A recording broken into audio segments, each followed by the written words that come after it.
Hi, I'm Jocelyn Wurzburg. I've been a divorce mediator now since 1984 and have still convinced that it is the sane, intelligent way for folks who have to get a divorce to do it in a civilized manner, mainly because how it helps the children get through this process. So I am still dedicated after all these years and committed to performing divorce mediation as the smart alternative. Or the smart primary approach, right?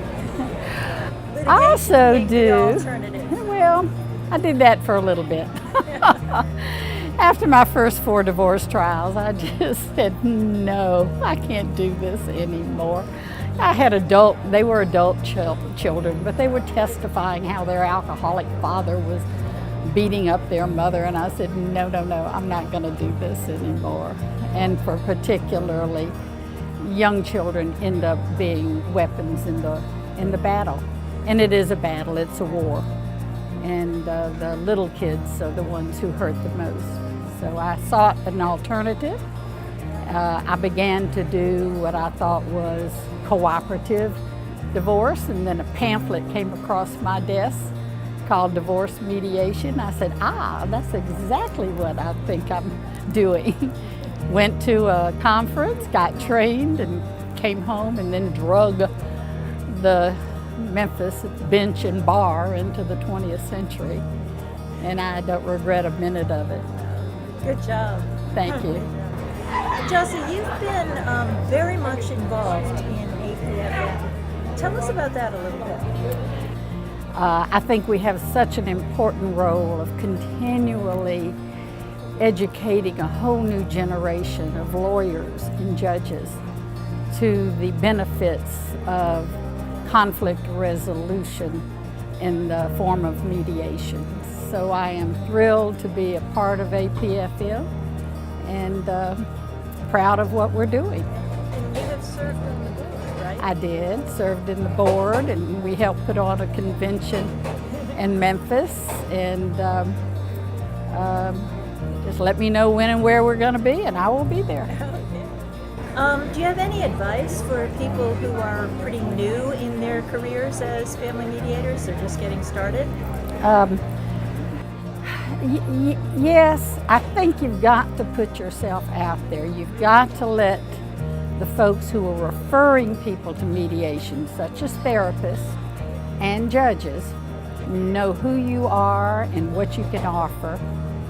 And I think you just need to continue to go to your profession of origin professional meetings, whether you've been a family therapist or whether you've been an attorney, and continue to go and let them know who you are and what you're doing and why you think this is a smart way of doing things. I don't do that much advertising after 35 years. I don't really need to. But things that I'm going to contribute to anyway, like NPR and my community's jazz station, I'm going to give them money anyway. I just do it from my business. And so I try and keep my name out there as much as I can. I do a lot of public speaking and get the chance to tout the benefits of mediation. Do you have any ideas how somebody who's at the early stage of their career could find opportunities, maybe not to be paid for public speaking, but opportunities to address an audience and tell some people who don't already know about family mediation? Most folk, regardless of their age, have already a network, either churches or organizations or sororities or whatever. Just people need programs all the time. Most of the community organizations like Rotary, Kiwanis, the Exchange Clubs, just let them know that you're available and happy to come and speak. And most folks are looking for good programs to present to their membership, so volunteer to do it.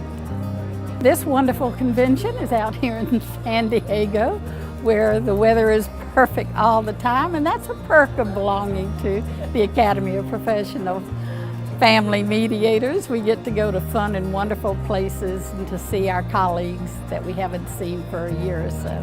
What happens at these conferences is amazing. The experienced folk put on workshops and seminars, and listen, after all these years, I have pages of notes that I have just taken at my last seminar. So it is a learning experience. You're learning from the gurus in the profession. There's so much to be gained by attending these conferences. Besides the workshop, it's the networking, and that helps a lot. And I'm delighted that we're hooked up recently with divorce financial planners.